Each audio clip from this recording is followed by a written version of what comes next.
الحمد لله رب العالمين والصلاة والسلام على رسول الأمين وعلى آله وأصحابه أجمعين.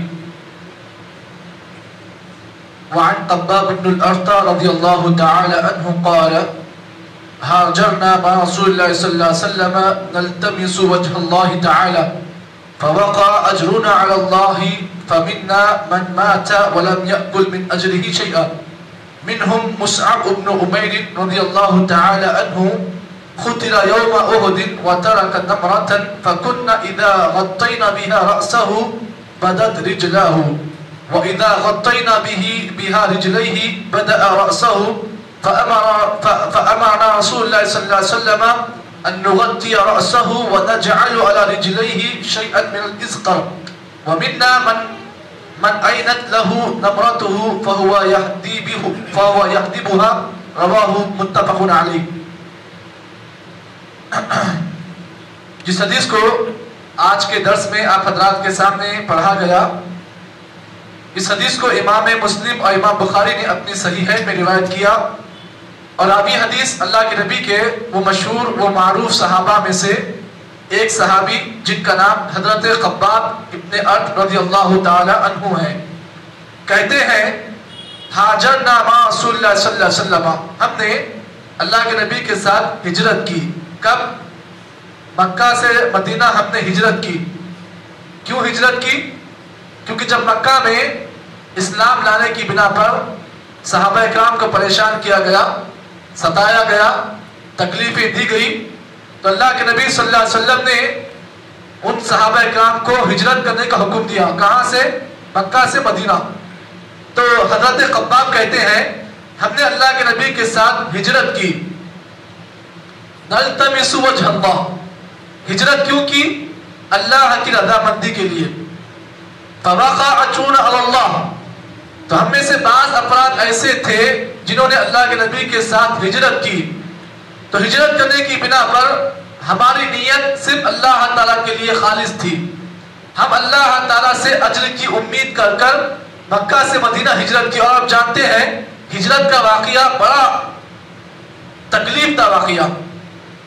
وہ صحابہ اکرام جو مکے میں ویل سیٹل تھے، اچھا بزنس تھا، اچھا کاروبار تھا، لیکن انہوں نے اسلام کے خاطر نبی اکرم صلی اللہ علیہ وسلم کا حکم ملا کہ مکہ سے مدینہ ہجرت کرنا ہے.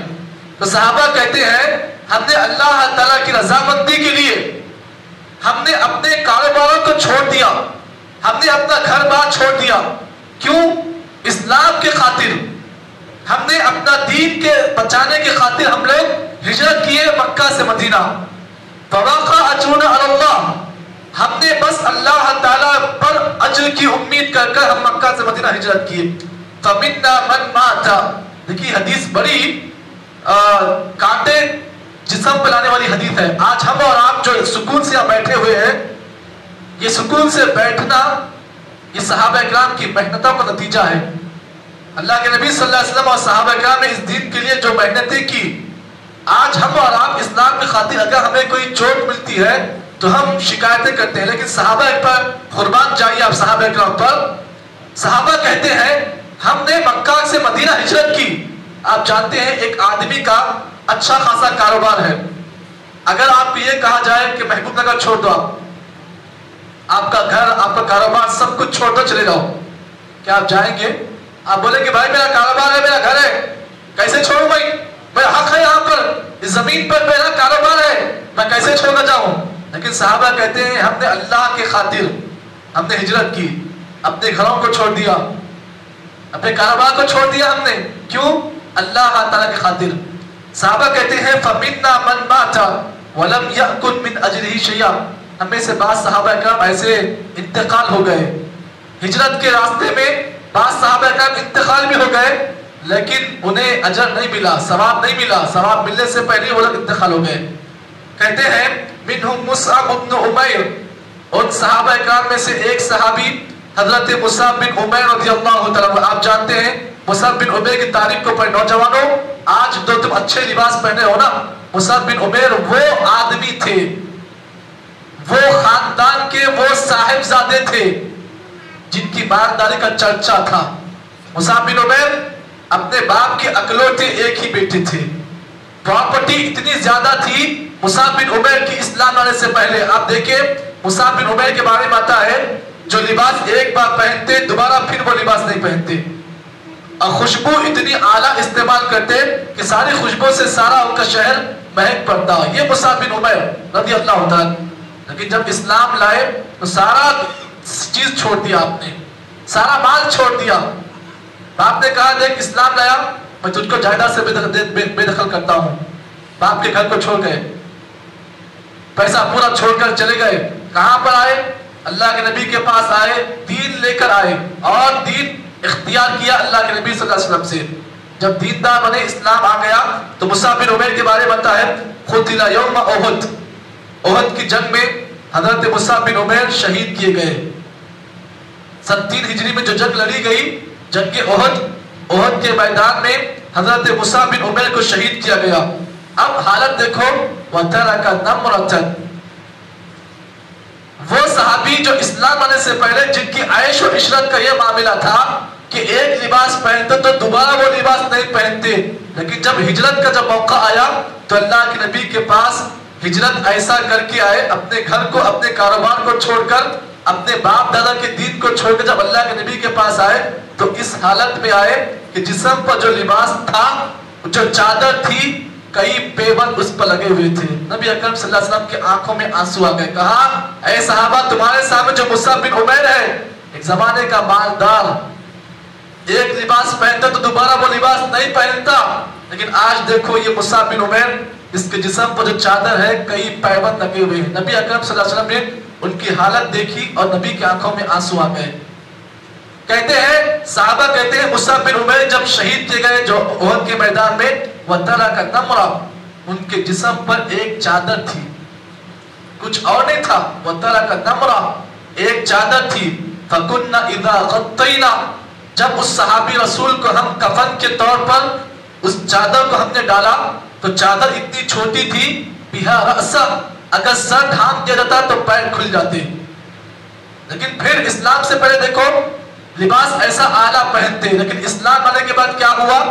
जब शहीद किए गए उहद के मैदान में जो कफन उनको दिया गया, जो चादर थी, वो चादर इतनी तंग थी कि अगर सर ढांक दिया जाता तो पैर खुल जाते।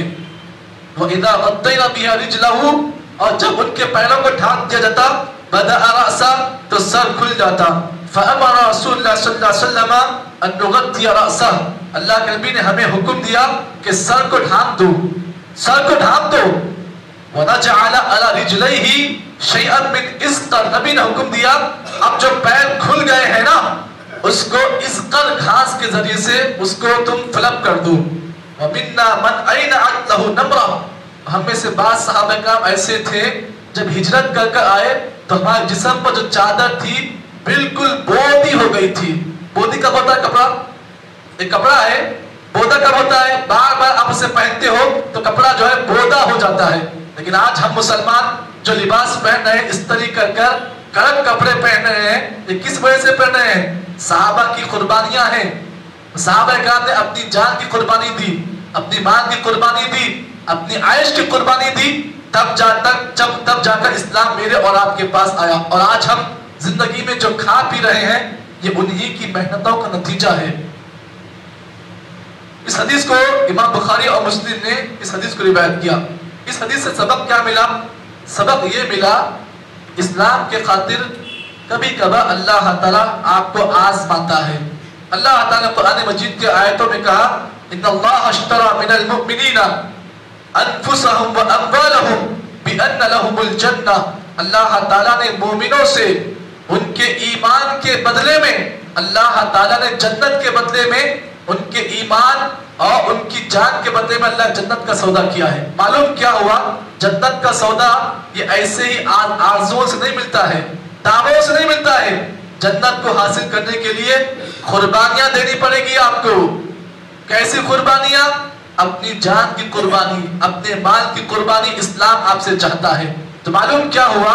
इस्लाम के खातिर अगर किसी आदमी को कोई तकलीफ पहुंचती है, कोई अगर उससे कोई शिकायत पहुंचती है, तो इंसान को चाहिए कि इस्लाम लाने के बाद तकलीफें आएगी और तकलीफों पर مصیبت پر صبر کرنا یہ اللہ کو پسند ہے، اور صحابہ اکرام نے انہی تکلیفوں کے ذریعے سے اپنے ایمان کی حفاظت کی۔ تو اس حدیث سے مجھے اور آپ کو سبق یہ ملا کہ اسلام جو ہمارے پاس آیا ہے بہت ساری صحابہ کی قربانیاں اس میں شامل ہیں۔ اللہ سے دعا کریں کہ اللہ تعالیٰ مجھے اور آپ کو جتنی باتیں اس حدیث کی روشنی بتائی گئی ہیں اللہ صحیح معنی میں ان باتوں کے مطابق عمل کی توفیق عطا فرمائے۔ سبحان اللہ بحمدہ، سبحانک اللہم بحمدک، نشہد ان لا الہ الا انت، نستغفرک ونتوب الیک۔